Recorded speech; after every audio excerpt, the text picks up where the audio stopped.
Suivez nos vidéos de débat, souvent vifs, en opposition ou biaisés. Bon. Je peux parler maintenant. Tu as fini ton analyse, non? Je viens, laisse-moi finir. Tu es dans Abidjan là, tu as parlé, il y a même que tu as parlé quand demain. Tu es dans Abidjan là, quand tu entends seulement, on dit la fête si elle sortit, sont en train de revendiquer quelque chose. La Côte d'Ivoire est paralysée, Wara ne fonctionne plus, bus ne fonctionne plus, armée blanche tête des gens.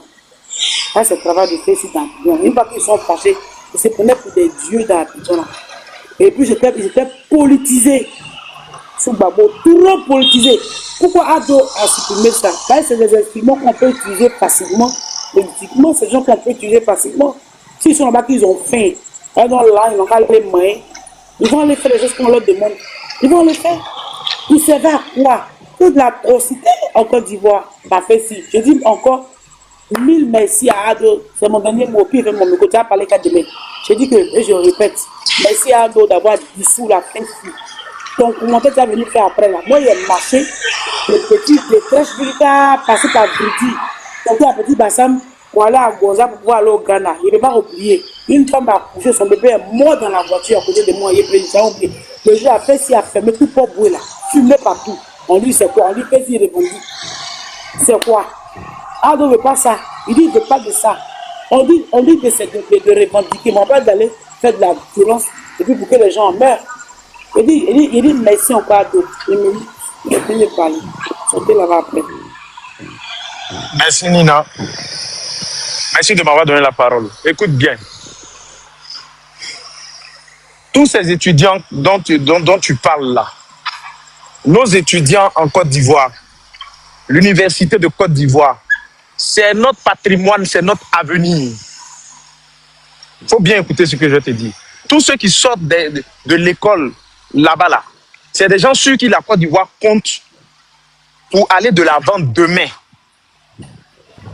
Et ces personnes-là, si elles sont dans de mauvaises conditions, si on vient les attaquer à cause de leur appartenance politique, pas forcément, ou bien à cause du fait qu'ils dénoncent certaines choses qui se passent, mais ces personnes-là vont créer un syndicat pour faire des revendications. S'ils demandent des choses et qu'on ne leur donne pas ces choses-là, voyant l'avenir et l'avenir de leurs frères en train d'être bousillés par la politique, ils vont sortir.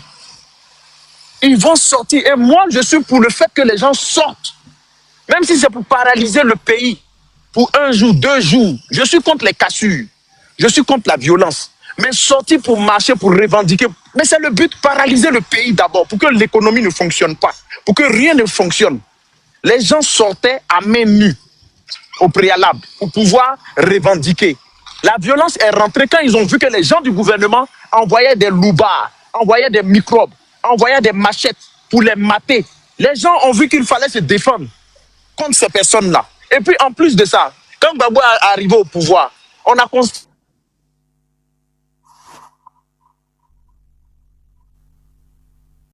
une machination du pouvoir en place pour que cela soit endossé par la FECI et par l'opposition.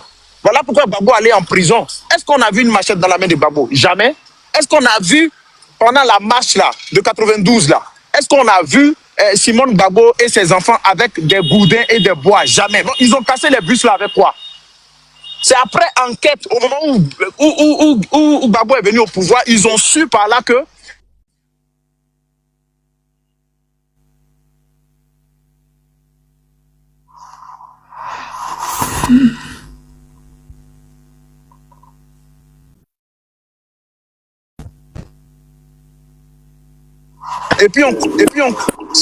donc je disais que je finalise en disant ceci. Nina, il y a eu plus de violence en Côte d'Ivoire que cette histoire de FECI.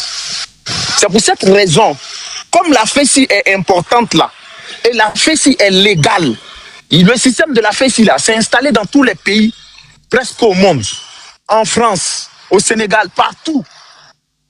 On ne les a jamais dissous.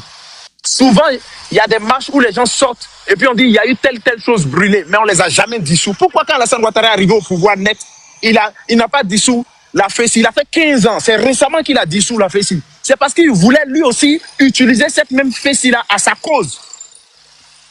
Si c'était quelque chose de mauvais, là, quand il est arrivé net, pourquoi il n'a pas dissous? Tu le remercies, c'est vrai. Mais la FESI a fait 15 ans. Durant le règne d'Alassane Ouattara, il n'a pas dissous la FESI. Pourquoi?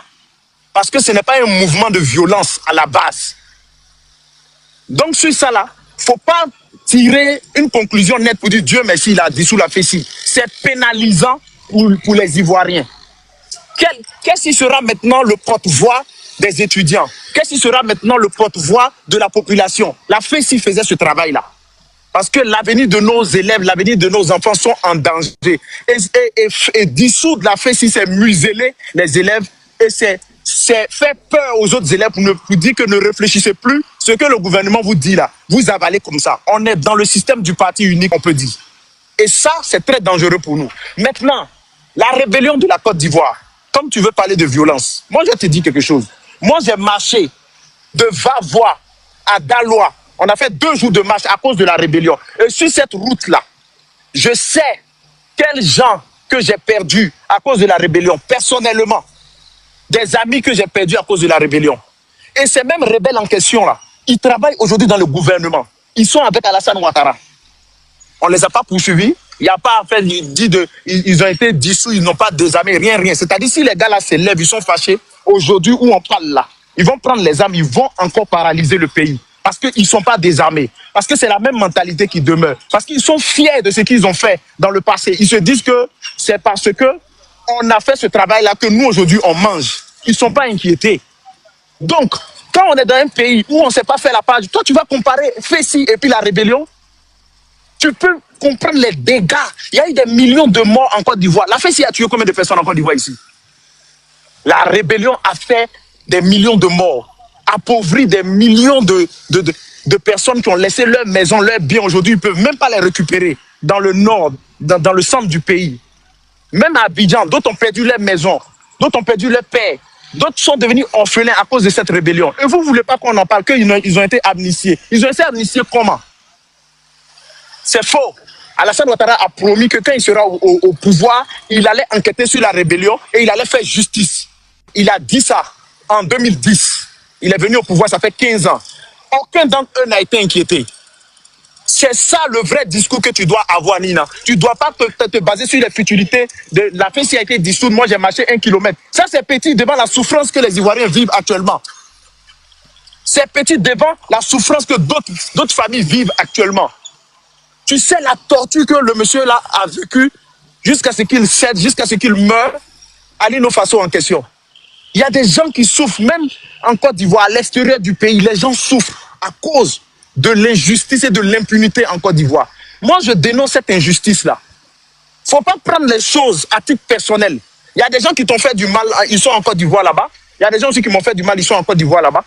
Mais ce n'est pas à cause d'eux que je vais dire non, comme ils sont morts aujourd'hui, ou bien comme ils sont en prison, Alassane a fait un bon travail. C'est pas ça. S'ils meurent, ou bien si on les met en prison, ça c'est leur problème. C'est un problème personnel que j'ai eu. Le jour de la marche, peut-être tu as marché 2 km, 3 km, tu as eu mal. Vraiment, il y a quoi pour tes pieds. Mais je dis, la Côte d'Ivoire a vécu 1000 fois plus pire que ce que toi tu as vécu là. Donc, il faut une justice en Côte d'Ivoire qui va permettre aux gens d'avoir le cœur calme. Parce que les gens réclament. Je finalise en disant ceci. Je finalise en disant ceci. La Côte d'Ivoire réclame une sorte de guérison des plaies de la rébellion. Et voir ces gens-là se pavaner et menacer encore les Ivoiriens en leur disant on vous attend, ça fait encore plus souffrir. Et on réclame une justice. On comptait sur Alassane.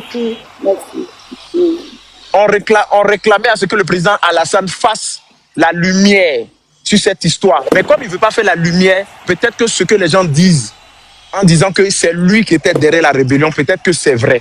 Donc il faut qu'il nous éclaire sur ça. Je vous remercie. On va écouter Mohamed Kofi. Il n'est pas dans le même sens que vous tous ici. C'est le deuxième RHDP. Ok, Mohamed Kofi. Oui, allô Nina. Mohamed Kofi, ça fait 2 jours, hein. Ça va? Ouais, ça va. J'étais en déplacement. Mais tu avais disparu. Tu étais parti où? Effectivement. J'étais parti au Libéry après, mais je suis retourné au village là-bas en train de faire ça. Pardon, je descends. Hein. Je suis à un rendez-vous là. Il y a quelqu'un qui m'attend. Donc je vous reviens après. On a après. Ben Nina, comment tu vas? Kofi, ce soir, on parlait un peu de la violence, de ce qui s'est passé. Et du coup, on a glissé On a ouvert une brèche qui nous a envoyé vers qui est le père de la rébellion en Côte d'Ivoire. C'est-à-dire que quand on parle de casse-casse, c'est-à-dire que casser tout. On fait on casse les fumées des bus, les fumées des magasins, les fumées des punais dans les rues là.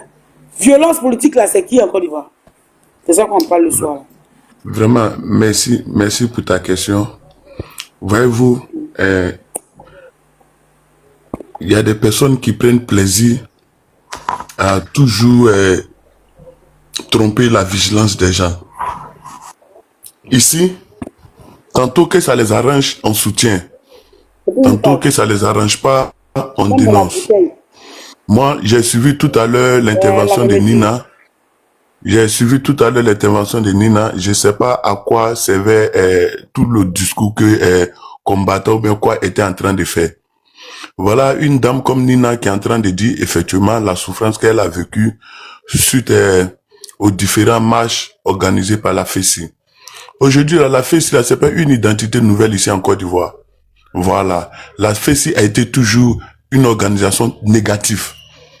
Les armes se trouvent à l'université. Quelqu'un ne peut pas nous dire le contraire. Depuis bien longtemps, depuis bien même avant la rébellion. Les étudiants, il y a des étudiants qui se faisaient tuer à l'université. C'est des choses qui existent, c'est des pratiques qui existent. Maintenant, aujourd'hui, pourquoi certains Ivoiriens vont venir nous faire croire le contraire de ce qu'on a tous vécu ici en Côte d'Ivoire? Pourquoi? Les semaines de troubles ici en Côte d'Ivoire, là, c'est la FESI. La première grève qui a été faite sur le président Félix Houphouët-Boigny, ça a été organisé par qui? Par les étudiants. Mais Ouattara peut pas venir au pouvoir et puis les dissoudre. Tout d'un coup, quand on vient, on sait que c'est une organisation. Lorsque tu vas dans le fond, ça a le droit d'exister, mais dans la forme, c'est une mafia.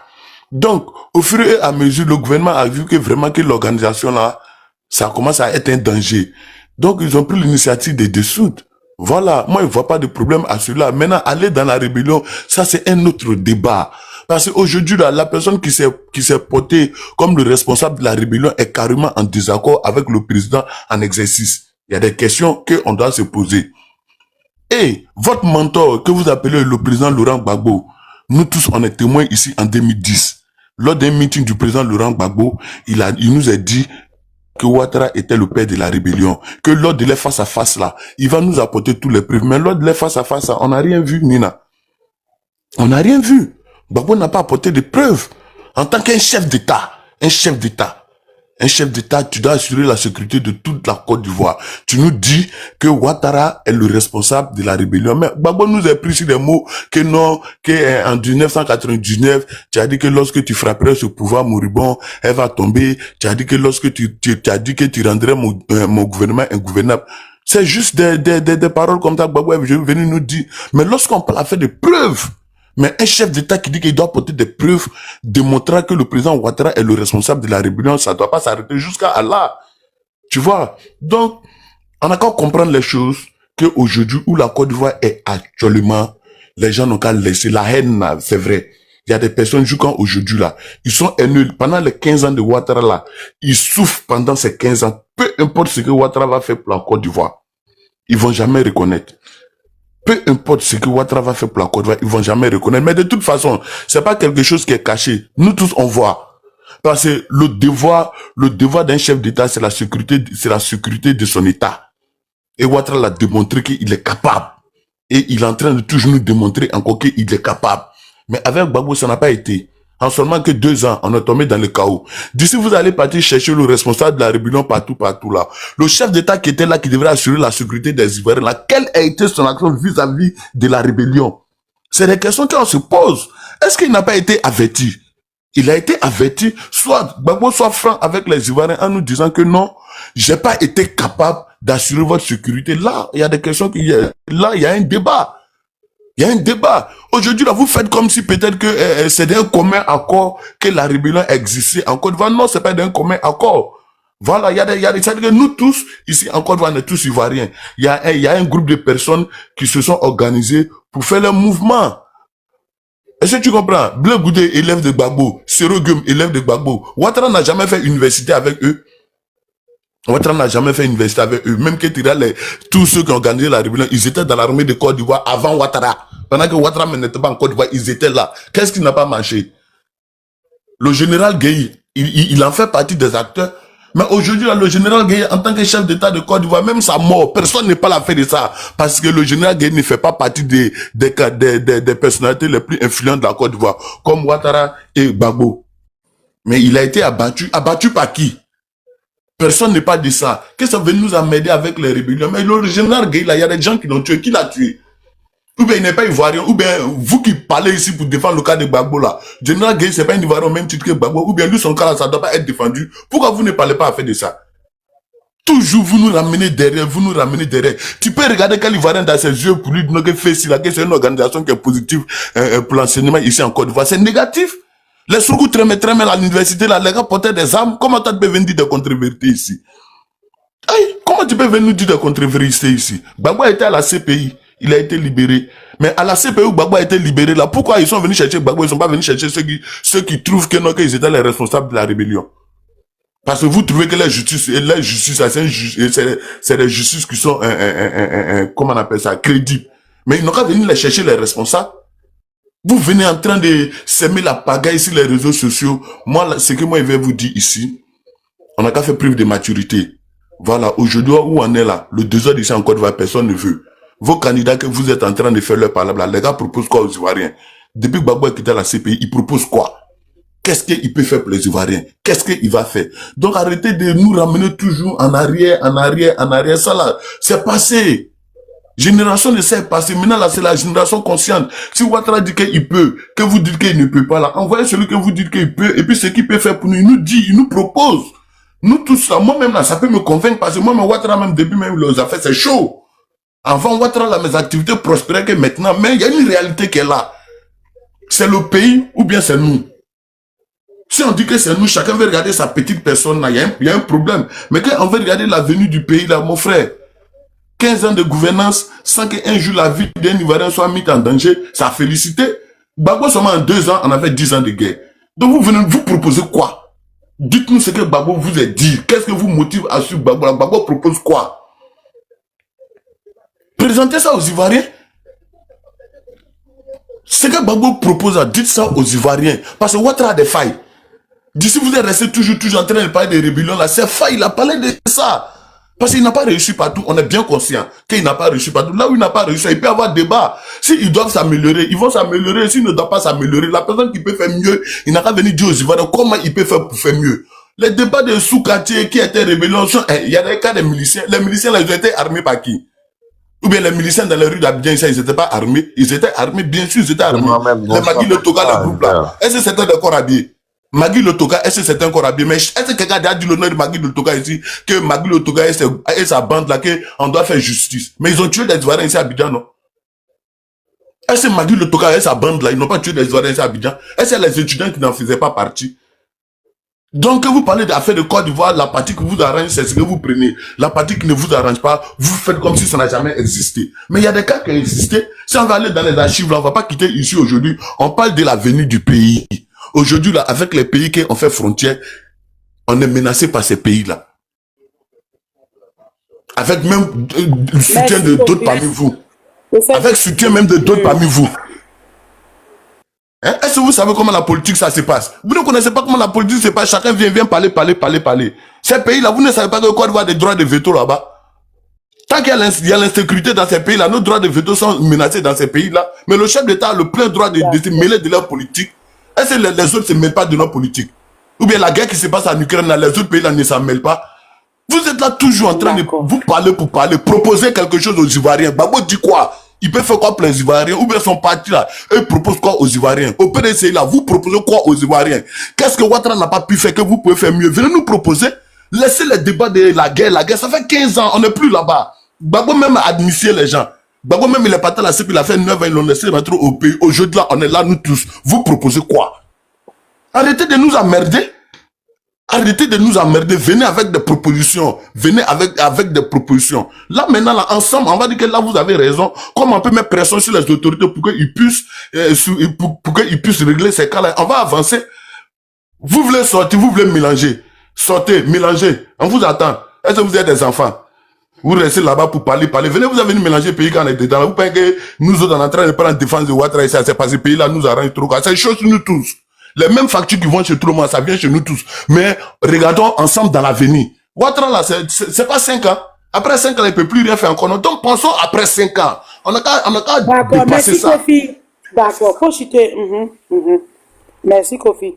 Merci Ahmed Kofi. Merci beaucoup Ahmed Kofi. Vraiment, tu t'es lancé. Vraiment. Ok. Sax veut une motion. Sax, vas-y, fais ta motion. Et j'ai une motion pour notre frère qui vient de parler. J'ai une question à vous poser. Vous me dites oui ou non. Ma question elle est simple. Aimeriez-vous, dans son entièreté, un deuxième Ouattara de la manière qu'il est venu au pouvoir depuis 90, s'il y avait un deuxième Ouattara aujourd'hui en Côte d'Ivoire? J'explique. Le président Ouattara actuel, depuis qu'il est arrivé en Côte d'Ivoire jusqu'à aujourd'hui, 2025, est-ce que ça vous dirait d'avoir un deuxième Ouattara qui ferait la même chose pendant encore 25 ans? C'est ma question.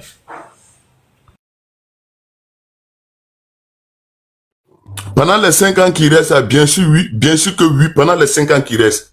Mais Ouattara n'est pas le seul. Il y a des gens qui peuvent faire mieux. C'est pas ma question. C'est pas ma question. Ta question, c'est pas. Écoutez bien ce que je dis. Là, on a eu Ouattara depuis 90 jusqu'à aujourd'hui 2025. On sait de la manière qu'il est venu, on sait ce qui s'est passé depuis 90 jusqu'à aujourd'hui. Je repose la question. Est-ce que quand je dis un deuxième Ouattara, je vais dire par là, quelqu'un qui vienne et qui fasse exactement ce qui s'est passé avec Ouattara pendant encore 25 ans, est-ce que ça vous dirait?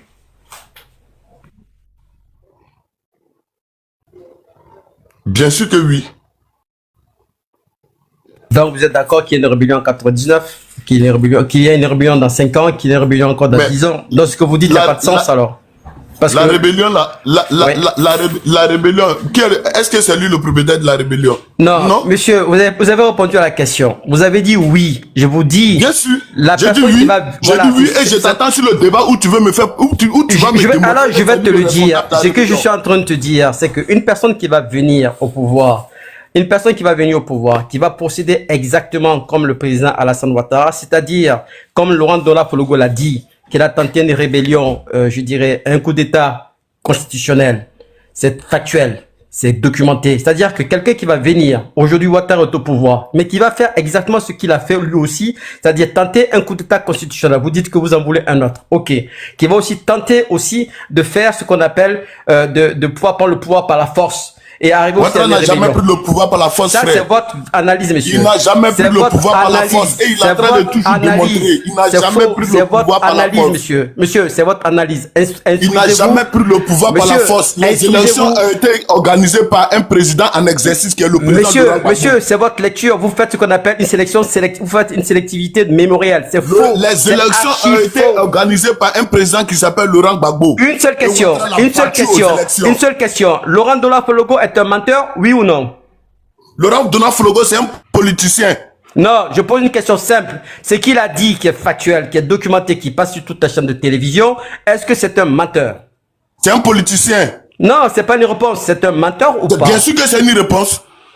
C'est un politicien. Écoutez, alors, si vous n'assumez pas les choses et de dire oui, il y a des choses qui sont regrettables. Assumer quoi? On assume quoi ici? Ben d'assumer les actes posés, monsieur. Il y a des actes qui sont posés. Tu m'as posé la question que si je voulais encore un autre Ouattara pour un autre 25 ans, je t'ai dit oui. Dans ce cas, vous voulez aussi quelqu'un qui fasse des coups d'État. C'est simple pour la. C'est pas un faiseur de coups d'État parce que Ouattara n'a jamais fait de coups d'État en Côte d'Ivoire. Monsieur Fologo ment. Il ment? Ben oui, c'est ce que vous dites. Bien sûr qu'il ment. Ben voilà. Donc si monsieur Fologo ment, monsieur Ouattara ne ment pas, lui il est honnête. Raison pour laquelle pour ne pas alors, monsieur, vous venez de faire, je t'ai dit que c'est un homme politique. Ouais, mais monsieur... Monsieur Fologo, c'est un homme politique. Monsieur, venez pas nous raconter des histoires si vous connaissez pas votre histoire. Ce qu'on est en train de dire, vous pouvez être pro Ouattara. Monsieur, vous pouvez être pro Ouattara. Monsieur Alassane Ouattara s'appelle le président Alassane Draman Ouattara. Il a posé des actes. Elles peuvent être regrettables. Il a posé des choses qui sont intéressantes. Mais entre ce qu'il a posé des négatifs et ce qui est intéressant, je suis désolé. Le négatif est plus important que le positif. Il n'existe pas un chef d'État dans ce monde que nous sommes. On s'en fout du monde, on parle de la Côte d'Ivoire, monsieur. Mais Alassane Ouattara, il n'y en a qu'un seul. C'est tous des hommes politiques. le président russe est politique, le président américain est politique. Ne me parlez pas de la Russie, je ne suis pas russe, je suis ivoirien. Je parle de le président Alassane Ouattara. Laisse ça là, tu es en train de cacher tes idées direct. Donc revenons à la mode de Gueye. Non, je cache pas tes idées, il y a eu une rébellion en Côte d'Ivoire, vous dites que c'est pas Alassane Ouattara. Reviens à la mode de Gueye. Laisse Ouattara, laisse le cas de Ouattara. Je te dis que Gueye qui est un citoyen ivoirien, comme tu es en train de parler, Gueye qui est un citoyen ivoirien, ils ont tué Gueye. Qu'est-ce que toi tu as dit? Reviens sur le cas de Gueye. Parce que vous avez la preuve que Gueye a été tué par ceux qui sont au pouvoir. Tu vois que tu fais pas preuve de sincérité. Monsieur, tu vois que tu fais pas preuve de sincérité. Revenons à la mode de Gueye. Gueye qui a marché. Écoutez-moi, il y a eu un coup d'état contre Gueye qui n'a pas fonctionné. Il y a eu un coup d'état contre Gueye qui n'a pas fonctionné. Vous le savez très bien. Il a dit lui-même que c'était Alassane Ouattara. Qui a fait ce coup d'état? Vous a dit que c'est Alassane Ouattara. Venez pas nous raconter des histoires. Qui a dit que c'est Alassane Ouattara? Gueye a été bombardé. Qui t'a dit que c'est Alassane Ouattara? IB même l'a dit qu'il voulait tuer Gueye et c'est Alassane Ouattara qui l'a envoyé. Faut pas mentir, on le sait. Oh, je te dis, il voulait, c'est une suggestion. Je te dis, qui a tué Gueye? Non, ça a été fait, ils n'ont pas pu l'avoir. Qui a tué Gueye? Ok, ils l'ont pas eu, ça a été fait. Monsieur, ça a été filmé. On a vu la résidence de... On a vu la résidence de Gueye bombardée. Vous n'avez pas dit que c'est faux? Il a posé une question. Qui a tué Gueye? C'est la seule question qui a été posée. Non, monsieur, avant de dire qui a tué Gueye, qui a tenté de tuer Gueye d'abord? Qui a tué Gueye? Ben, celui qui a tenté de le tuer, qui l'a tué. Vous bavardez pour ne rien. Qui a tué Gueye? Monsieur, celui qui a tué Gueye, je vous le dis, moi, c'est celui qui l'a tenté, qui l'a raté une première fois, qui l'a eu une deuxième fois, monsieur. Donc, tu fais preuve de malhonnêteté. Non, je ne fais pas preuve de malhonnêteté. Ce n'est pas parce que vous avez le pouvoir qui est venu faire une semblant de justice qu'on va croire ce qu'il dit. C'est pas parce qu'il est venu faire cette manipulation de justice qu'on va croire. Attendez. Je vous laisse bavarder sur le panel là. C'est pas parce que tout ce que vous dites est vrai. Mais s'il vous plaît, arrêtez de dire, dites au moins ja. Désolé, Nina. Ja là, c'est mieux. Pardonnez. Nina, désolé. Au fait, ça dit que il est là. Il parle, ça veut dire que tout c'est Ouattara. Mais avant Ouattara, c'est qui les autres ont fait là. Faut avoir l'amabilité, faut avoir la sincérité au moins d'en parler. Comme tu es un Ivoirien neutre, tu veux trop le bien-être des Ivoiriens là. Tu dis, ils ont tenté, donc celui qui a tenté, c'est celui qui l'a déjà. Entends, tu sais bien qu'il a déjà. La personne qui devrait assurer sa sécurité, c'était le président en exercice qui s'appelle bien le président Laurent Gbagbo. Après la mort de Gueye, c'est facile. C'est facile de dire ça. C'est facile. C'est facile de dire ça. C'est très facile de dire ça. Pourtant, le président qui doit assurer ma sécurité, quand mes enfants se font tirer dessus, on arrête de couper, on arrête de dire des bêtises. C'est bon. C'est facile aussi que le Flogo vienne s'entendre pour raconter. C'est bon. On va écouter OBV. OBV, ouvre ton micro. S'il te plaît. Et Nina, il y a Diaz qui est monté avant moi. Mais je ne sais pas si je peux. Ah, d'accord. Ok, Diaz Pima. On parle de la violence politique en Côte d'Ivoire. Qui a envoyé casse à Abidjan, casse brûlé. C'est qui? Nina, j'ai été le premier à envoyer une preuve concernant les casses. Le président Gbagbo a été arrêté en 1992. À l'époque, Ouattara était premier ministre. Donc s'il a été arrêté pour des casses, c'est que c'est le FPI là. C'est eux qui ont commencé cette histoire de violence. Ils ont eu leur multipartite par tel moyen. Mais ils ont fatigué Gueye en cassant le bus. On les connaît, c'est eux qui ont envoyé la violence dans la politique. Et cette violence-là a été aussi éprise par d'autres partis politiques. Il faut le dire. Voilà, donc eux, ils ont introduit la violence qui a été suivie. Voilà, donc ce sont eux les premiers. Maintenant, concernant cette photo-là, vous voyez comment les caméras de Côte d'Ivoire tirent les images. Vous voyez ce monsieur-là? Vous avez vu, non? C'est votre gars là, les PPAC là. Vous voyez? Et il y a un monsieur même qui a fait un témoignage, je suis sur MCI actuellement, qui a été de montrer les papos, ils sont en train de casser les papos. Il dit que vous là, ils étaient 15. Vous les avez envoyés pour brûler des bus. Vous pensez que Ouattara monte dans bus? Vous pensez qu'en brûlant des bus là, ça va faire tomber le régime de Ouattara? Vous faites rien. Les bus là sont empruntés par les pauvres. Les bus sont empruntés par nous. C'est nous, nos parents, qui prennent les bus. Ouattara là, ses parents ont les milliards. Son fils a l'argent. Ses cousins sont milliardaires. Donc si les gens du PPAC ne comprennent pas là, c'est leur problème. Vos parents vont commencer à emprunter Baka 1000 francs, 2000, les Yango là. Ils vont réduire l'argent des popotes. Casser les bouches. Au lieu de vous mettre ensemble, vous allez aller soutenir Awa Domelo pour que le président Awa Domelo ait au moins hein, c'est parrainage, et puis il aille aux élections, c'est les bus, vous voulez casser. D'accord, il n'y a pas de problème. Mais tous ceux qui vont casser seront arrêtés, seront déférés, et puis personne ne va vous, voilà, faire des panels pour vous aider à sortir de prison. Donc, continuez à casser. Maintenant, il dit, il a écouté le débat entre M. Zas et puis Mohamed. M. Zas, il y a un président de la République, un ancien président qu'on appelle Désiré Kabila. Après là, tu vas me dire comment il est venu au pouvoir. Désiré Kabila, Laurent Désiré Kabila. Il y a un président qu'on appelle Paul Kagame. Tu vas me dire comment Paul Kagame est venu au pouvoir au Rwanda. Et puis tu vas comparer la venue du président Paul Kagame au pouvoir et la venue du président Alassane Ouattara au pouvoir. Est-ce que c'est la même chose? Tu vas me dire ça parce que tu dis Ouattara a pris l'exemple pour venir au pouvoir. On va faire une petite comparaison. Après tu ouvres ton micro, tu me parles. Il a parlé de Gueye aurait dit que IB a fait un témoignage en disant que le président Ouattara a voulu faire un coup d'état. Tu vas nous montrer la vidéo où Gueye a dit que IB veut faire coup d'état et c'est Ouattara qui a financé. Tu vas venir nous montrer les preuves. Vous êtes en France là-bas, vous chocobissez, vous parlez avec un langage français et vous là, vous venez nous apprendre l'histoire de notre pays. Vous pensez que si ce panel là, nous avons 20 ans ou quoi? Nous sommes des hommes adultes. On est fatigué de la manipulation. Avant d'accuser un individu, il faut avoir des preuves établies. Une petite vidéo ne peut pas condamner un homme. On ne se base pas sur la vidéo de Zakaria pour condamner Ouattara. C'est pas possible. Le président Ouattara n'est pas passé devant une juridiction internationale ou devant un juge avec des preuves élaborées pour dire qu'il est le père de la rébellion. Pour être le père de la rébellion, il faut déjà être rebelle. Il faut porter béret rouge. Il faut être un trahi comme Laurent Désiré Kabila. Il était père de la rébellion. Il a embauché les enfants soldats de RDC. Il a fait tomber le régime de Mobutu. Vous allez voir dans les archives. Vous allez comparer Ouattara et Désiré Kabila. Non, arrêtez un peu de nous fatiguer avec ça. Le président Ouattara est un civil, président d'un parti politique. La revendication du RDR cadrait avec la revendication en quelque sorte de ceux qui avaient pris les armes. Pourquoi? Ils avaient pris les armes pour une cause, la cause des nordistes qui étaient considérés comme étrangers dans leur propre pays. Ce n'était pas normal. Et la rébellion, comme il est toujours dit sur ce panel, la rébellion se fait mater par le président de la République. Quand des gens prennent des armes pour attaquer, pour agresser le pays, le président en exercice a le devoir de protéger le pays par tous les moyens. Si le président a échoué, il doit démissionner. Ce n'est pas nous, on va faire le job du président de la République à sa place. Comment 16 petits militaires, ils vont venir diviser un pays en deux, c'est la honte. Et vous allez venir accuser les autres de votre échec, votre incompétence notoire.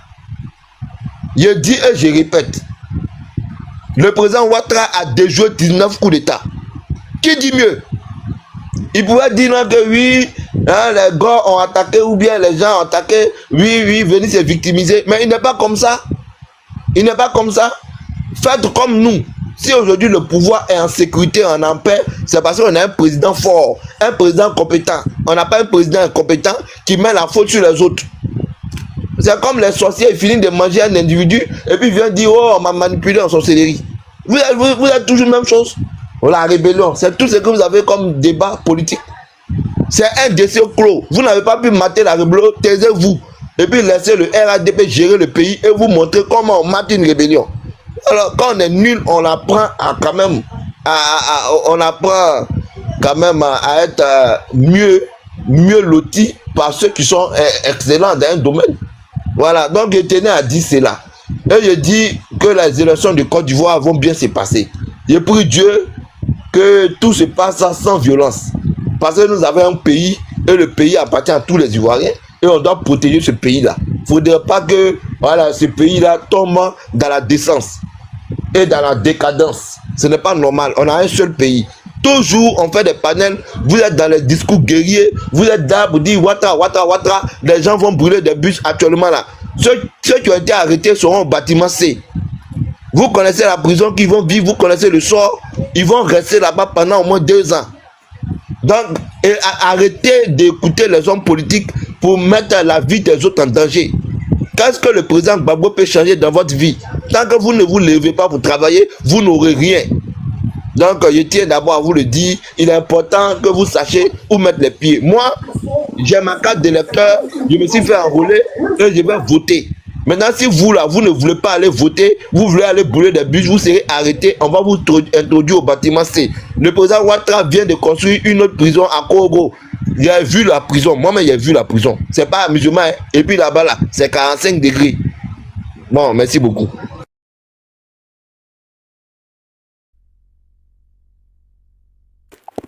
Ok, il y a Monsieur Sachs.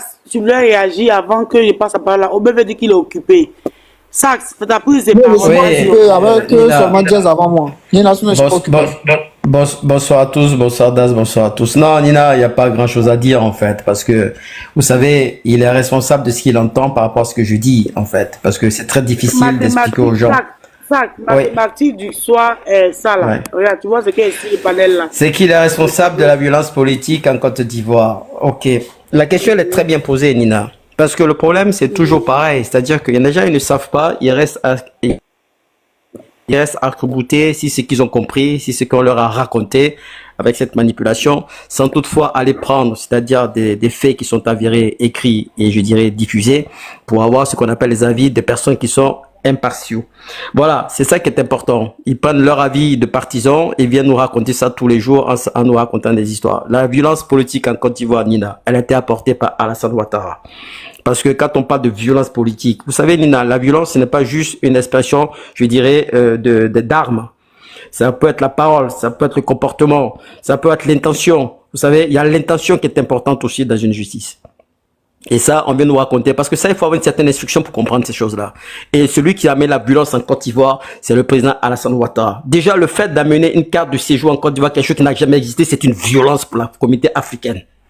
Ça, faut l'entendre. Et j'espère qu'ils ont un certain niveau pour comprendre ça. Quand on amène une carte de séjour dans un pays qui n'en a jamais eu pour ses frères compatriotes africains, c'est une violence. Ça, faut le dire. Dans la violence politique en Côte d'Ivoire, c'est Alassane Ouattara qui l'a amené. Quand on fait une tentative de coup d'État et qu'on oppose un parti politique qui est le PDCI, qu'on vient entrer dedans, qu'on fait ensemble la zizanie, comme une brebis galeuse qui vont dire, il y a le loup dans la bergerie, c'est de la violence politique. Faut le dire, faut pas avoir peur des mots. Donc, la personne qui a commencé la violence politique en Côte d'Ivoire, c'est Alassane Ouattara. Et il fallait une opposition contre ça. Et cette opposition-là, c'était Gbagbo. C'est ça qui est clair. Gbagbo n'était pas au pouvoir, donc il n'a pas amené la violence politique. La personne qui amène la violence politique en Côte d'Ivoire, c'est Alassane Ouattara. Qu'il veuille ou qu'il veuille pas, c'est un fait, c'est établi, c'est écrit. Quand les étudiants ont été massacrés, qui était Premier ministre, c'est Alassane Ouattara.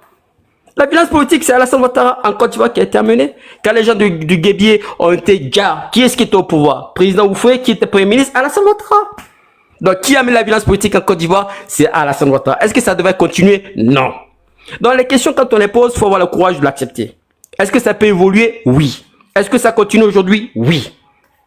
Maintenant, on vient nous monter, et je l'ai toujours dit, le problème, c'est que les gens, ils se contentent toujours de ce qu'ils voient. Et c'est pas ce qu'on voit qui est la vérité. Là, on vient nous expliquer plein de choses en nous disant, oui, il y a eu des bus qui ont été brûlés, il y a eu ceci, il y a eu cela. Mais honnêtement, faut essayer de ramener à un certain niveau l'opposition. L'opposition n'est pas dans ces manigances un peu, je dirais, puériles, comme on a l'habitude de le dire. Parce que quand on dit, on va se battre, ils comprennent que oui, on va se bagarrer, on va aller prendre des coups de poing, on va aller prendre des machettes. Depuis quand les gens du FPI ont pris des machettes? Depuis quand? Est-ce que vous savez que quand on parle de la FECI, il y a aussi, comment ça s'appelle, un groupe d'étudiants, musulmans, étudiants musulmans de Côte d'Ivoire aussi qui existe aussi. Ils sont pas violents ceux-là. Donc il y a un moment donné, il faut avoir un minimum d'instruction, d'information de ce qui se passe en Côte d'Ivoire. On peut être pro Alassane, on peut l'entendre, mais à un moment donné, son idéologie, quand ça ne va plus, faut dire que ça ne va plus. C'est aussi ça, apprendre à connaître la démocratie, défendre son pays. On peut pas être arc-bouté derrière une personne, même quand il fait quelque chose de mal, on dit non, ce qu'il fait c'est bien. On a quelqu'un qui dit ouais, il va aller prier Dieu. Ne veut pas prier Dieu, prie Alassane Ouattara, puisque c'est ton Dieu. Puisque tout ce qu'il fait c'est bon, il fait rien de mal. Non, ne prie pas Dieu, prie Alassane Ouattara, parce que quand il va se lever le matin, tu seras heureux. Donc, cher ami, Diaz Pimo, ne prie pas Dieu, c'est pas la peine. Prie Alassane Ouattara. Parce que lui, tout ce qu'il fait, c'est bon. Il a rien fait de mal. Il est riche, mais toi, Alassane Ouattara, en tant que fonctionnaire, il peut pas être riche. Je suis désolé. Je peux t'instruire là-dessus. Quelqu'un qui est fonctionnaire ne peut pas être riche. C'est pas possible. Pour être riche, il faut entreprendre. C'est pas possible. Donc, toi, Alassane Ouattara, s'il est riche aujourd'hui, c'est qu'il a spolié quelque part. Et je le dis et je le confirme. Maintenant, tu vas monter et descendre, on peut débattre là-dessus si vous voulez, il n'y a pas de problème là-dessus. Maintenant, quand il y a une opposition qui est muselée, il n'y a pas de légitimité dans ce pays. C'est pas plus compliqué que ça. Pour qu'on ait un pouvoir légitime, il faut qu'il y ait une opposition qui soit légitime. Quand il n'y a pas d'opposition, il n'y a pas de pouvoir légitime. On peut monter, on peut descendre. La démocratie, c'est aussi ça. Donc, on vient nous expliquer qu'aujourd'hui, il faut aller écouter le Conseil constitutionnel. Mais, cher ami, vous dites qu'on a la haine. Mais quand on a perdu ses parents, quand on a été massacré et qu'on n'a même pas le droit de parler, qu'on n'a aucune justice qui a été rendue, c'est normal qu'on ait la haine. Je connais personne qui a eu son enfant déjà et qui va se dire, bon, j'ai eu des ponts, j'ai oublié. Mais vous avez un problème mémoriel. Je comprends pas, mais il y a un problème mémoriel. Un enfant, on le fait qu'une fois. Quand vous avez votre famille qui a déjà, pour une question politique, vous pouvez pas vous asseoir, dire, parce qu'il y a eu des ponts, parce que j'ai eu du travail, alors ça va. Mais il y a un problème mémoriel, là. Je sais pas, mais j'ai l'impression que c'est pas des humains, je crois. Avant, on vient me parler du Rwanda. Je parle de la Côte d'Ivoire, on me parle de la Russie. On parle de la Côte d'Ivoire, on me parle des États-Unis. Mais à un moment donné, revenez sur Terre. Vous croyez que les Américains, ils s'occupent de vous? Ils n'en ont rien à faire de vous. Vous pensez que les Français s'occupent de vous? Ils n'en ont rien à faire de vous. Tout ce qui les intéresse, c'est de récupérer le maximum qu'ils peuvent récupérer de chez vous. Est-ce qu'ils sont venus se battre avec vous? Non, ils sont venus vous déjà. Ça, ils l'ont fait les Français. Vous avez vu des Américains vous défendre? Non. Et qu'est-ce qu'il y a déjà les Ivoiriens? Les Ivoiriens. Et là, on entend de nous dire, oui, c'est du passé. Je suis désolé. Quand la France a été attaquée par l'Allemagne, on a eu des Français qui sont entrés dans ce qu'on appelle dans la résistance. Alassane Ouattara, il est entré dans la résistance pour aller défendre son propre pays, qui était attaqué par des rebelles? Non. On a eu des gens qui sont entrés dans la résistance pour aller contrer les rebelles? Non. Alors, venez pas nous parler de patriotisme, s'il vous plaît. Vous n'en avez pas, vous n'en avez aucun. Parce que si vous avez eu un minimum de patriotisme, vous serez venu défendre d'abord la patrie et ensuite reprocher au président Gbagbo de dire tu n'as pas fait ton travail, on va faire des élections anticipées et on t'enlève de là parce que tu n'as pas su sécuriser le pays, c'est nous qui l'avons sécurisé. Là, on peut vous entendre. Mais vous ne pouvez pas venir aujourd'hui, laisser les rebelles venir frapper le pays qui soi-disant sont des Ivoiriens avec des arguments fallacieux et venir nous dire aujourd'hui, quand les Ivoiriens ont perdu beaucoup, leur vie, il y a des étudiants qui ont perdu toute leur génération, vous asseoir, nous dire, ouais, c'est le passé. Le passé, c'est pour vous. Nous, c'est pas le passé. Dans quelques années, on va aller vous chercher, venez vous asseoir, quand vous aurez 90 ans, 100 ans, si vous êtes encore vivant, pour nous expliquer, nous donner la résultante de ce que vous avez fait il y a 40 ans. C'est ça, être un autre humain, et c'est ça qui s'appelle donner raison à quelqu'un qui veut avoir des réponses. Et Alassane Ouattara, quoi qu'il en soit, il peut garder l'immunité autant qu'il veut. Il y a un moment, il y a un petit enfant qui aura peut-être 30 ans après, qui va le chercher pour le déposer pour qu'il donne compte. Parce que c'est marqué à vie ce qui s'est passé en Côte d'Ivoire. Donc vous allez monter, vous allez descendre, vous allez rester au pouvoir pendant 50 ans. Ce qui est marqué là, la Côte d'Ivoire, ce qui s'est passé avec Gbagbo ou sans Gbagbo, il y a des gens qui vont demander des comptes. Que vous soyez d'accord ou pas, ça va être un fait. Je chute là. Merci beaucoup. Il y a Nina. Liberté. Nina. Attends, il a demandé avant toi, non? Attends, Liberté va faire sa motion. Et puis il te prend. Kofi, attends un instant. Liberté, c'est une motion, hein. Tu as 2 minutes seulement. Si c'est une question, c'est je sais pas, commentaire. Vas-y, 2 minutes. Oui, donne-moi mes 2 minutes. Merci beaucoup, Nina. Et on a entendu M. Sass raconter beaucoup de choses. Il a dit que la violence n'était pas d'eux, donc que c'était de nous et que tout ce qui s'est passé, ils étaient ni proches de tout ce qui est en train de se passer et qui sont pas violents. Bon, moi, je vais faire une preuve vite fait. On va écouter un audio et on va voir de quoi s'agit-il. Et après, je fais passer un deuxième audio pour prouver exactement. Merci. Et voilà. Comme je suis là, l'ennemi même a peur. Donc, vraiment, moi, je voulais insister sur ça. Voilà, parce que la sécurité, là, nous, c'est notre domaine. C'est parce qu'en 2025, là, on n'est pas encore Côte d'Ivoire. Sinon, en 2020, on était là-bas. Moi, le moyen avec lequel je suis sorti, là, je n'ai pas vu quelqu'un, voilà, moi, je n'ai jamais fait la prison. J'ai été fessiste depuis la 6e jusqu'à l'université. On était toujours syndicalistes. On est sorti dans la vie active aussi. On a milité, on a fait tout. Je ne suis jamais allé en prison parce qu'avant de sortir, là, en huis clos, là, on se parle d'abord. On va ensemble, on revient ensemble. Si on prend un parmi nous, là, que ce soit la police et autres, là, on libère ce dernier-là. On libère, même si c'est pour brûler le bus ou bien si c'est pour brûler la voiture même de la police, là. On fait ça, on prend le camarade et puis on sort avec lui. Au commissariat, on a trop tagué les commissariats pour faire sortir nos camarades. Donc du coup, là, c'est pour dire qu'il faudrait que vous... Voilà, ça c'est le premier audio pour prouver que oui, la violence elle est bel et bien chez vous, donc ça sert à rien de nier la vérité. Et le deuxième audio, Nina, désolé, il fait 1 minute aussi, mais voilà, comme tu m'as donné 2 minutes, je ne pourrais pas épuiser tout mon temps, mais il va falloir que les gens y fassent attention parce que le deuxième audio, c'est le mec qui reconnaît, qui fait ses aveux, qui dit oui. Excusez-moi, Nina, le monsieur qui a passé l'audio là, c'est quel audio il a passé là? Ah bah si tu veux la vidéo, je le mets en vidéo. Vous avez passé là. Je te mets en vidéo. Il s'agit de quoi? Je te mets en vidéo tout de suite si tu veux. Nina, est-ce que tu m'autorises? Il s'agit de quoi? Tu passes une vidéo où des gens sont en train de raconter n'importe quoi. Il s'agit de quoi? Je t'ai dit, si tu veux, je te mets en vidéo, tu vois le visage de la personne. J'ai pas besoin de vidéo. Voilà, donc si tu je vous demande. Il s'agit de quoi? Les matchs, ça concerne le 2. Ça concerne le 2. Voilà. Donc, voilà, ça concerne la match du 2. Donc, c'est très bien. Vous savez, les sketchs là. Non, monsieur, laisse-moi parler. Tu coupes mon temps. Nina, je suis en train de parler. Attends, il est dans son temps, non. Attends, il est dans son temps. Non, mon temps même est déjà fini parce qu'il se permet de couper, ok, allez-y 1 minute encore. Allez-y 1 minute encore. Voilà. Allez-y 1 minute encore. Voilà, donc, ces gens-là, ils reconnaissent pas les choses parce que la vérité les affranchira très fort. Bien sûr. Et voici le deuxième audio. Écoutez très bien.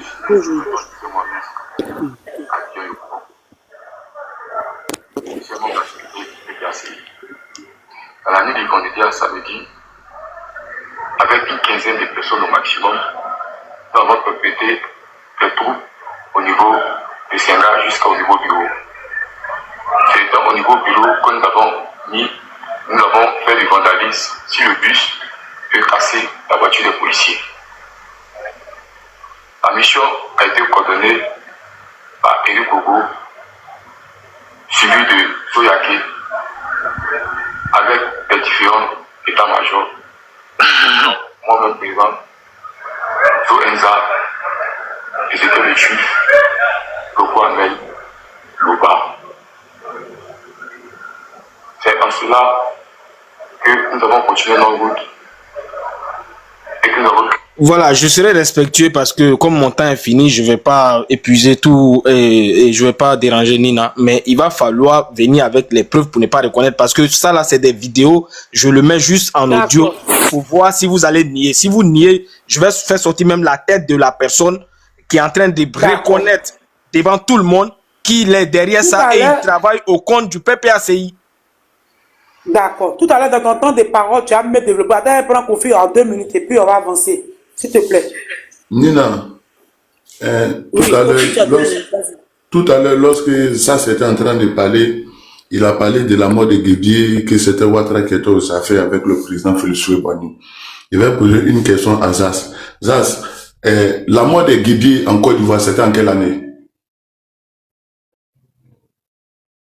Ma première question. Comme tu dis que c'était Houphouët-Boigny avec Ouattara, c'était en quelle année la mort de Guédier? D'accord, merci. Aujourd'hui, là, vous parlez à faire de violence ici en Côte d'Ivoire. C'est Ouattara, c'est Ouattara. Les Guédiers, là, ils n'étaient pas aussi des Ivoiriens. Plus de 4000 morts. C'était occasionné par qui? Qui était président en son temps? C'était bien le PDCI qui gérait la Côte d'Ivoire en 70.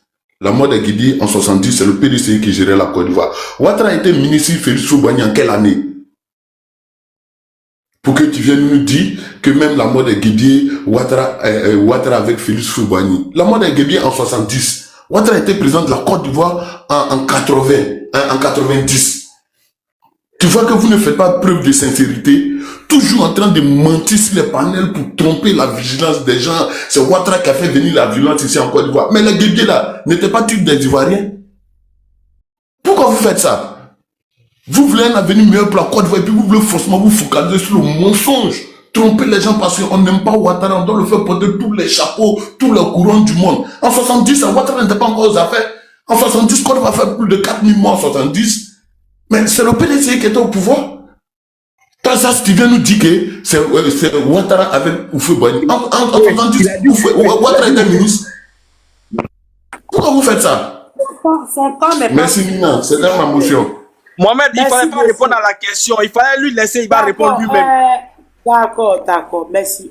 On va comme il y a deux RADP qui ont pris la Je ne peux pas le laisser répondre parce que ça, je le connais depuis bien longtemps. À cause des blancs qu'il a avancé, il choque, il pense que c'est ça, il va prendre pour notre vigilance.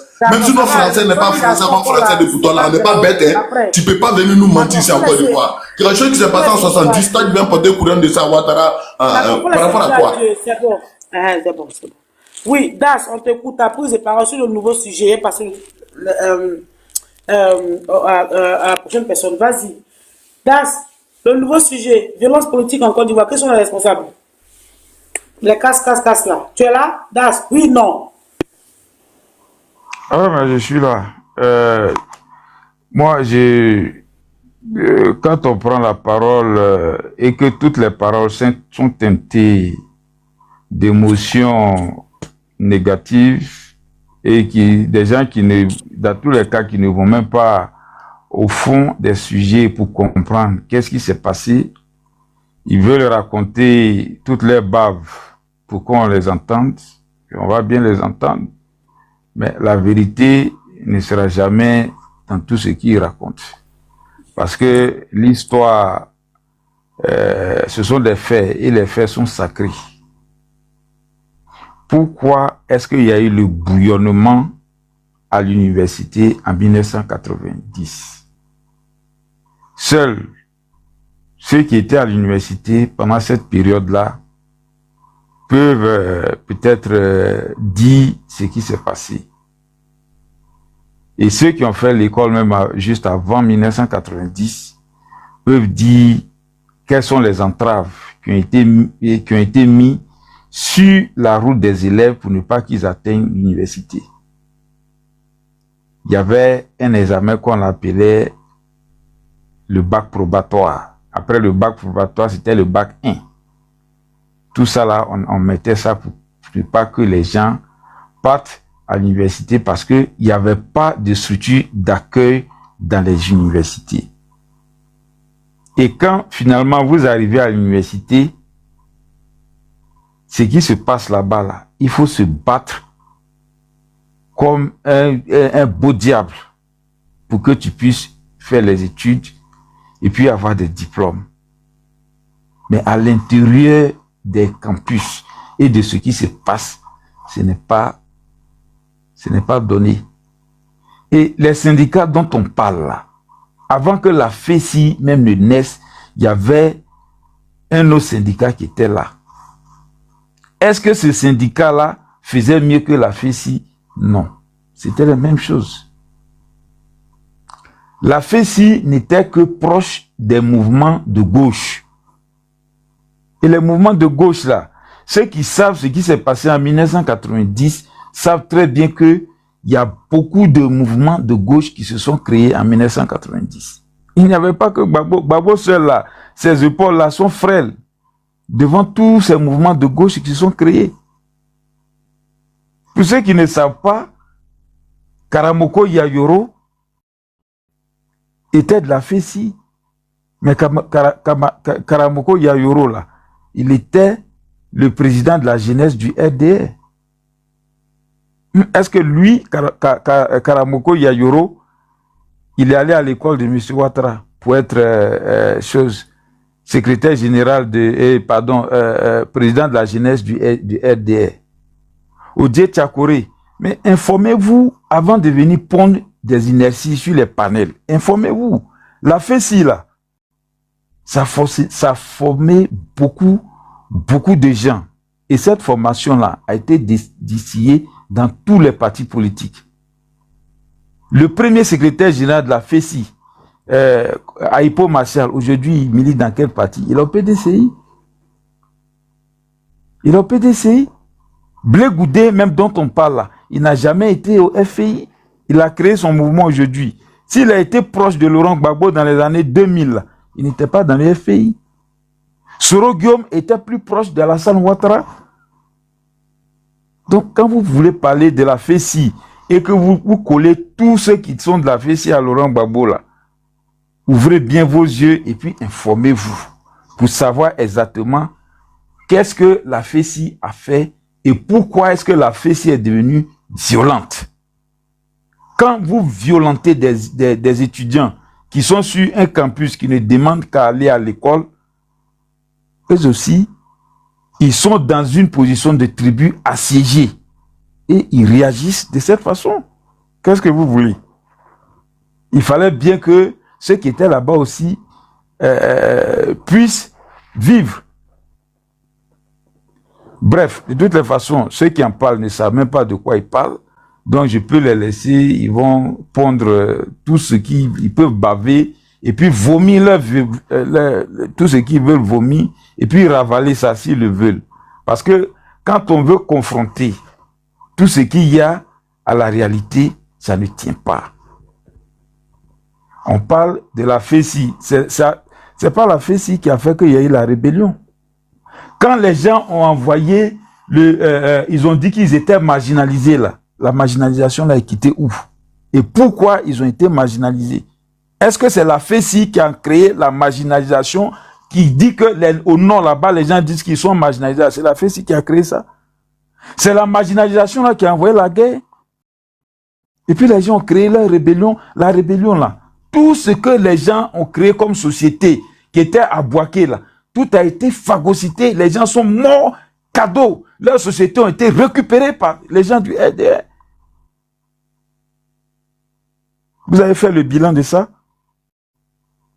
Faites le bilan et puis venez un jour parler de ça. Au lieu d'accuser à tort et à tue-tête. Laurent Gbagbo, lui, finalement, il s'est retrouvé à la Cour pénale internationale. Tout ce que vous avez voulu mettre sur lui là, vous aurez dû prendre tout ça là pour aller l'accuser à la CPI, pour qu'on le condamne, pour qu'il ne vienne pas. Mais ce sont les autres qui ont peur de la justice. Ils ont peur de la justice. Parce qu'ils ont peur de la vérité.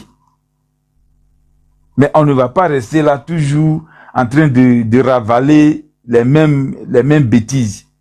Parce que la violence là, elle vient quand quelqu'un aussi est violenté. C'est la réponse, c'est une réponse à quelque chose.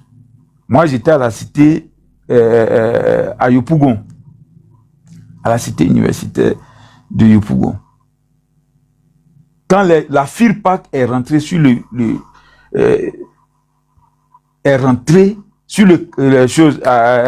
au Toit Rouge, à Yop 1, Yop 2, ce qu'ils ont fait là. Si on vous compte ça ici, vous n'allez même pas croire. Mais c'était en 91. Des gens en sont morts. Ils ont fait n'importe quoi à la cité. Mais vous prenez ce que vous voulez dire pour arranger ce que vous voulez, dites-le.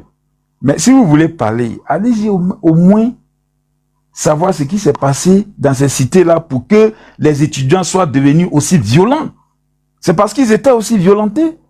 Mais la paupérisation qui se vissait là, ce qui faisait que plus personne n'avait l'argent et puis pour payer même les bourses et qu'il n'y avait plus rien là. C'était quoi? C'était la corruption. 30 secondes pour chuter d'as. Mais cette corruption-là, pour pouvoir la juguler là, est-ce que c'est les gens de la FESI qui devaient le faire?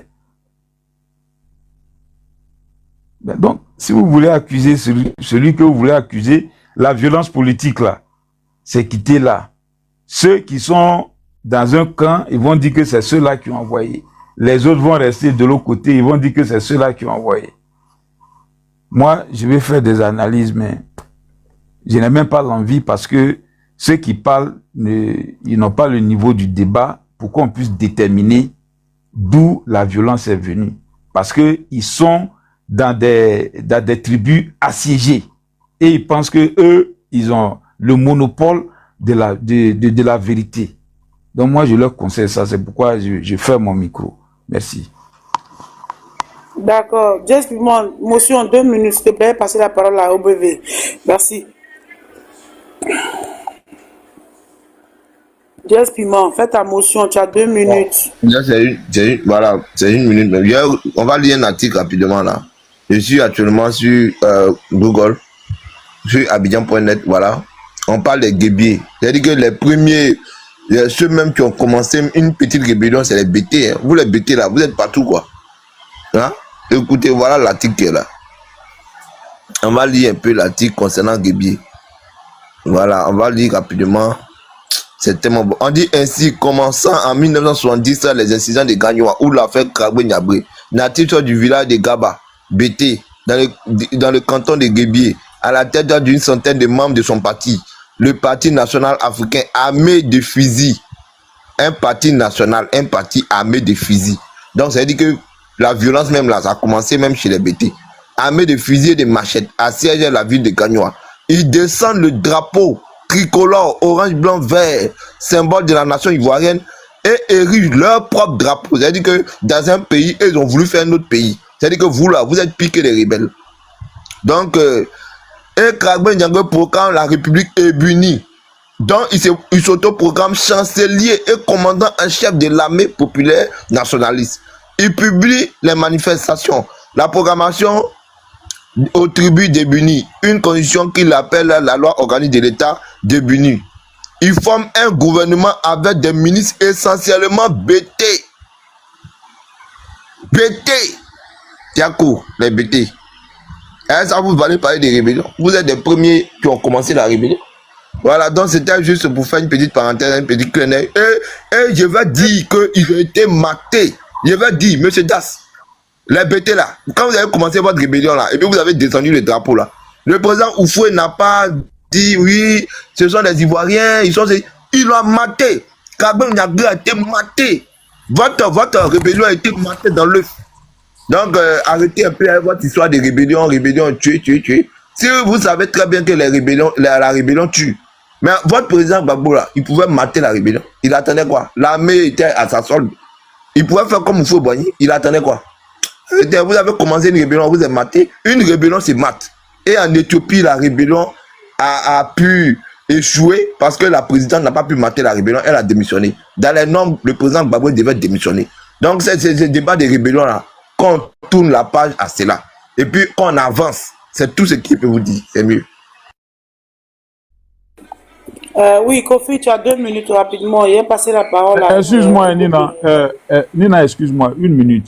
Parce que c'est pas bon de polluer les panels avec ces inepties-là. Le gouvernement que Krabé Niabré a constitué en 1970, là, il faut nous lire le gouvernement.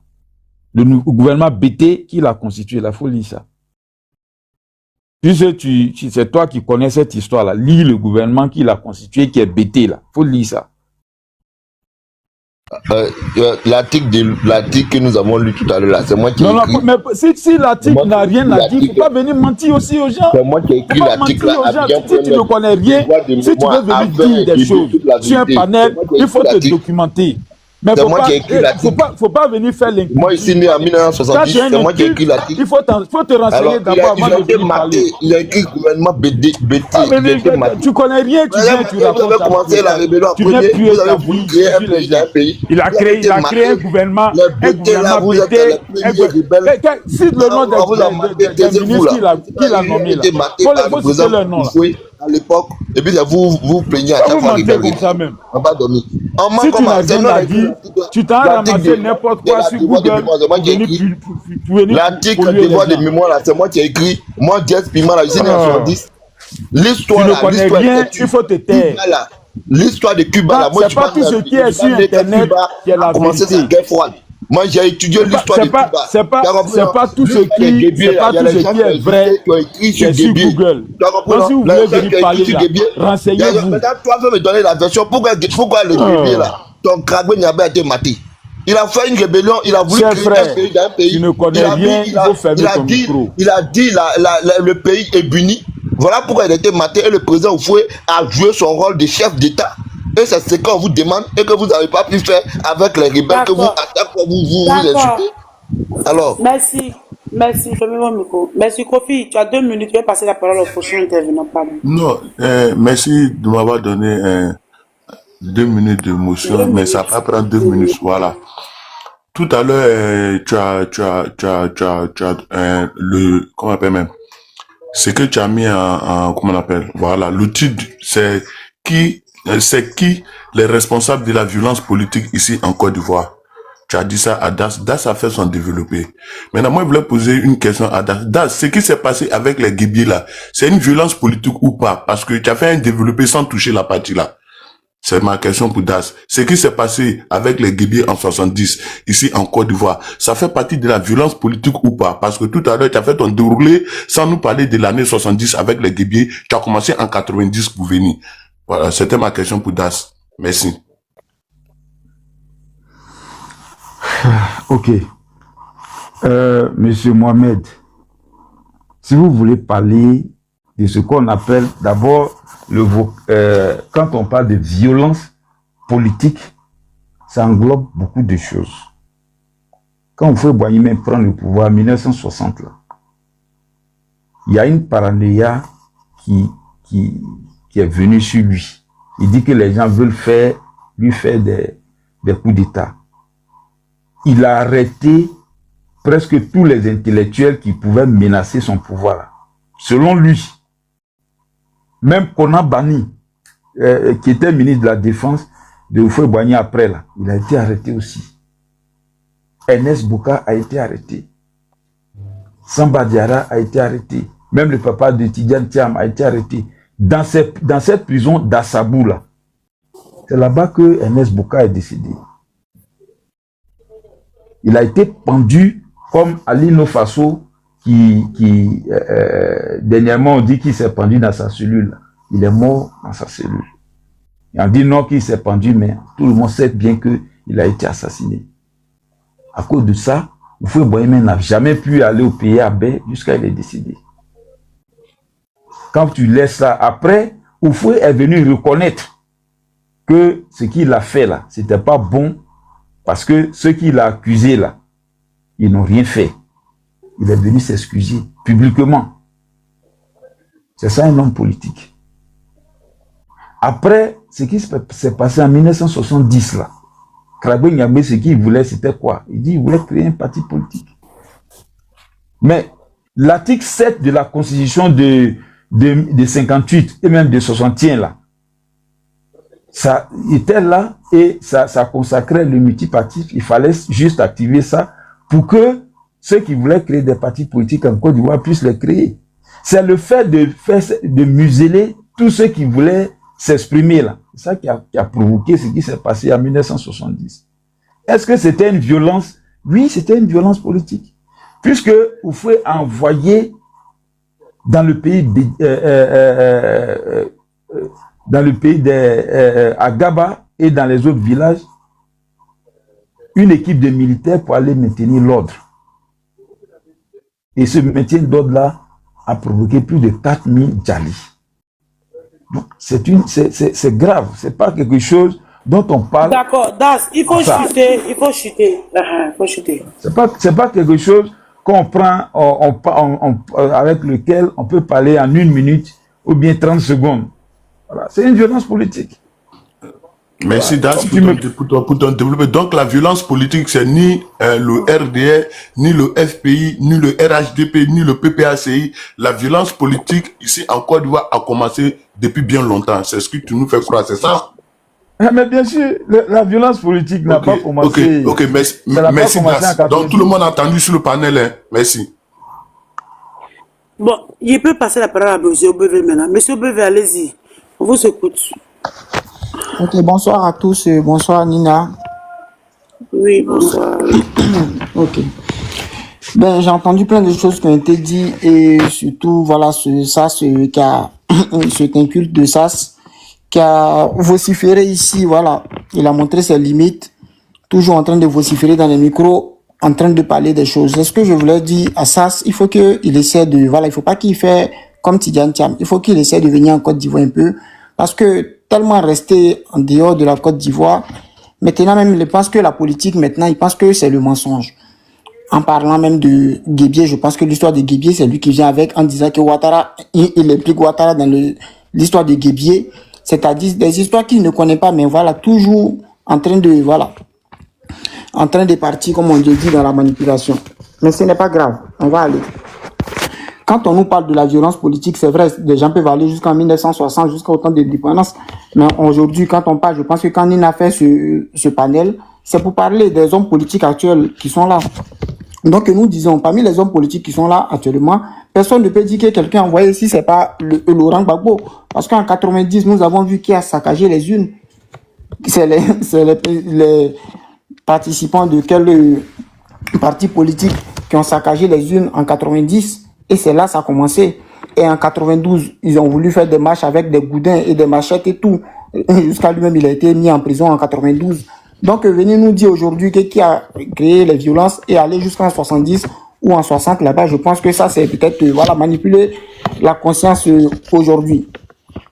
Et la violence, nous disons aujourd'hui, même jusqu'à présent, ça continue. C'est toujours avec voilà, le FPI qui est devenu le PPACI aujourd'hui, qui sont toujours dans la violence. Et aujourd'hui, comme on peut les appeler, aujourd'hui, moi, je les appelle des prophètes de malheur aujourd'hui, parce que c'est eux qui sont en train de tout prophétiser sur la Côte d'Ivoire. Le pays va brûler. S'ils veulent, on va faire ça, apprêtez-vous pour la bagarre. Ça, c'est des prophètes de malheur. Et nous, voilà, nous n'allons pas suivre ces prophètes de malheur-là, toujours en train d'attirer les malheurs sur la Côte d'Ivoire et aller jusqu'à aujourd'hui parler de, voilà, comme on le dit. Mais hier, quand je suis monté sur le panel, j'ai toujours dit, hier, quand j'ai vu les informations qui ont été passées, ce qui s'est passé le vendredi soir, dans la nuit du vendredi soir, j'ai dit c'est l'opposition, parce que on connaît la démarche de chacun, on connaît qui fait quoi dans ce pays-là.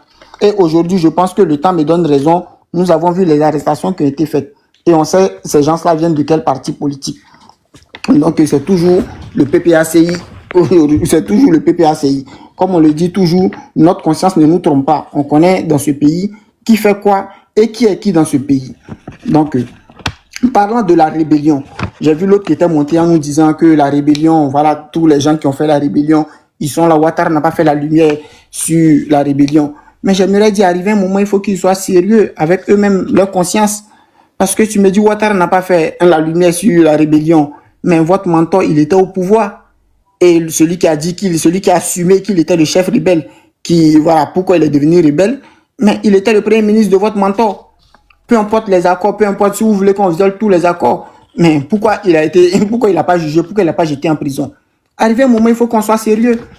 On nous dit, chaque fois je dis cela, on nous dit que le président Ouattara, c'est lui qui était derrière la rébellion, il a financé la rébellion, il a fait ceci, il a fait cela.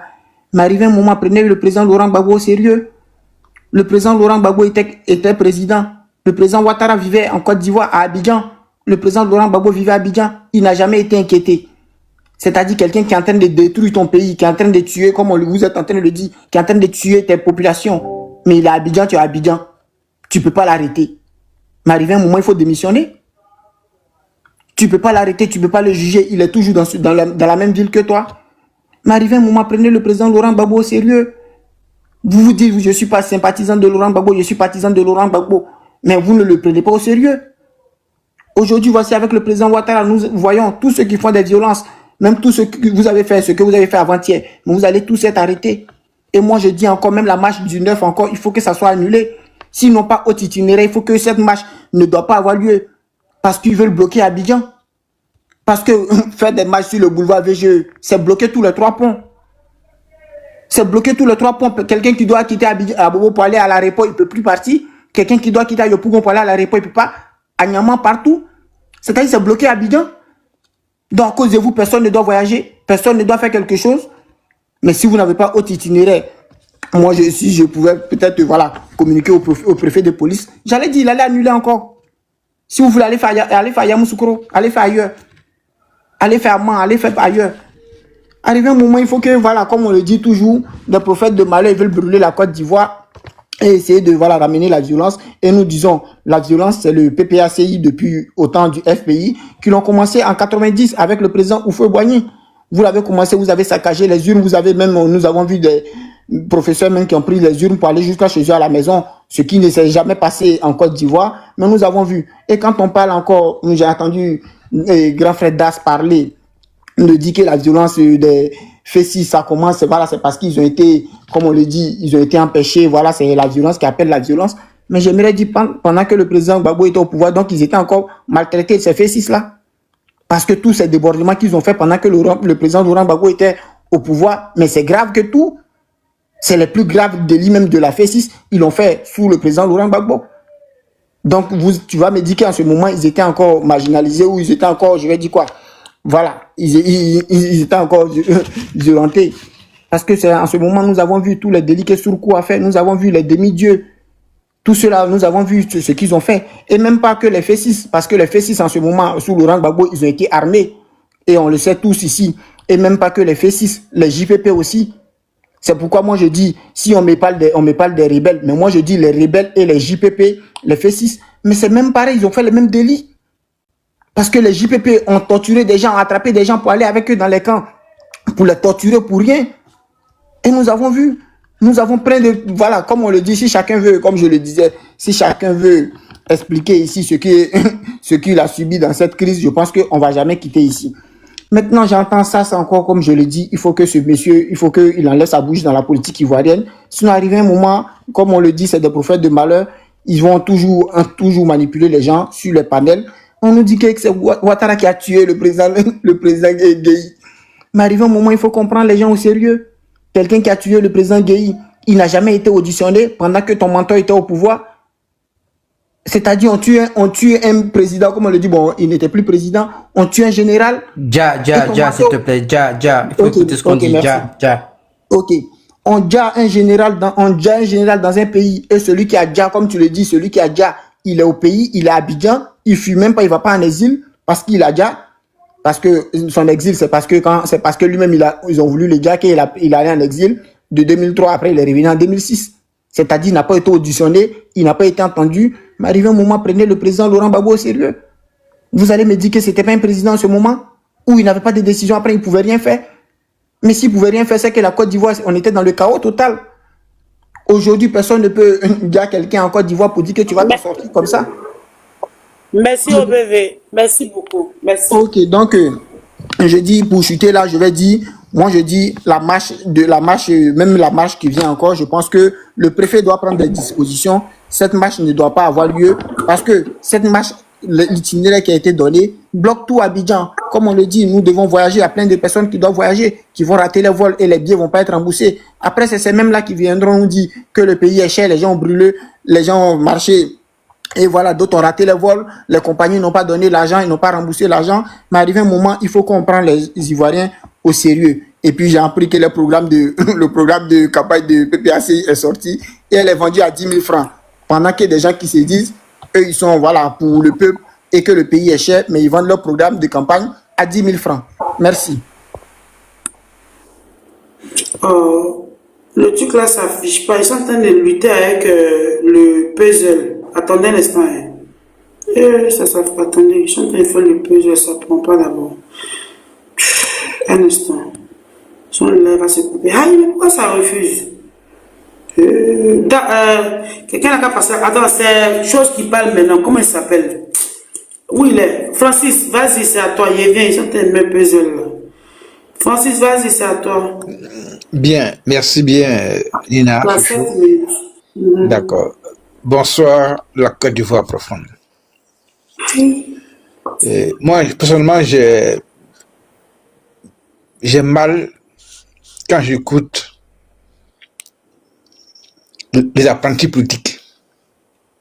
Parce que nous qui sommes ici, là, beaucoup sont apprentis politiques. Donc, quand tu écoutes, on ne peut qu'avoir mal à la tête. Francis, violence politique en Côte d'Ivoire. Merci. Oui, ça est pas là. En fait, la politique ne doit pas faire l'objet de violence. Parce que la politique a ses règles qui sont définies et c'est simple à comprendre. Mais malheureusement, les ambitions démesurées des hommes politiques de Côte d'Ivoire font qu'il y a ce qu'on appelle la violence politique. Parce qu'ils ont pris la politique comme un métier ordinaire. Et on doit donc tous payer le prix de leurs ambitions démesurées. Et depuis le président Oufoué jusqu'à ce jour, on ne voit que des ambitions démesurées et des hommes politiques. Je tiens à vous dire qu'en 1990, ce qui s'est passé sur le campus avec ces violences-là, c'était juste le contrôle de la jeunesse et la FECI entre le FPI et le RDR. Il fallait qu'une de ces structures-là contrôle la FECI. Voilà ce qui a engendré ces problèmes de violence en Côte d'Ivoire. Donc, les hommes politiques en Côte d'Ivoire ont perdu pied parce qu'il fallait avoir une jeunesse à leur profit. Donc, le contrôle que le RDR, le FPI, devait avoir sur la jeunesse de la FECI a créé cette violence-là. Donc, l'histoire donne raison. Mais pourquoi donc vouloir manipuler une jeunesse par rapport à la prise de pouvoir d'État? Voilà ce qui se passe en Côte d'Ivoire. Et pourquoi est-ce que les hommes politiques veulent forcément, pour du coup, être au pouvoir d'État? Est-ce pour servir la Côte d'Ivoire ou pour se servir? Quand on remarque, c'est plutôt se servir. Et personne ne tire les leçons de ce qui se passe en Côte d'Ivoire. Si aujourd'hui en Europe, la politique est saine, c'est parce qu'ils ont construit des barrières. Parce que l'argent est le nez de la guerre. En Côte d'Ivoire, parce qu'on a mis une caisse noire appelée abusement fonds de souveraineté. Alors qu'un fonds de souveraineté, c'est un fonds que l'État garde pour des urgences en cas de pandémie et l'État l'utilise. Et ce montant-là, il est justifié. Donc, dans nos institutions en Côte d'Ivoire, on a plutôt une caisse noire que le président de la République dépense sans justifier. Voilà ce qui amène les politiciens à créer le trouble. Et ça, je tiens à vous dire aujourd'hui, en 2026, ce fonds-là sera annulé. Il n'y a pas de fonds noir à la présidence, n'en déplaise. Et le salaire du chef de l'État sera défini à 15 000 euros bruts. Comme ici en France, Macron touche 15 000 euros bruts. Et sa fiche de paye est connue par tous les Français. Et on n'a plus le fonds noir, c'est fini ça. Et puis on ne va plus financer les partis politiques. C'est fini ça. Quel que soit le nombre de députés à avoir, on ne vous donne plus un centime. Vous avez vos militants, ils vont payer vos cartes et vos cotisations.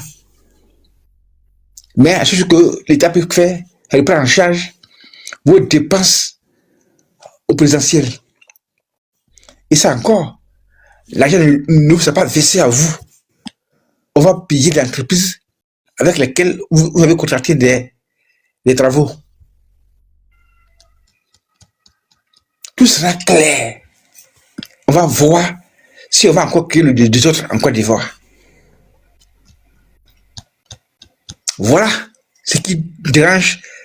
Notre argent devient un canon contre nous-mêmes en tant qu'Ivoiriens. Désormais, la Côte d'Ivoire a des besoins énormes. Donc on ne va plus se permettre de jouer avec l'argent des Ivoiriens. Ça fait honte. On est là.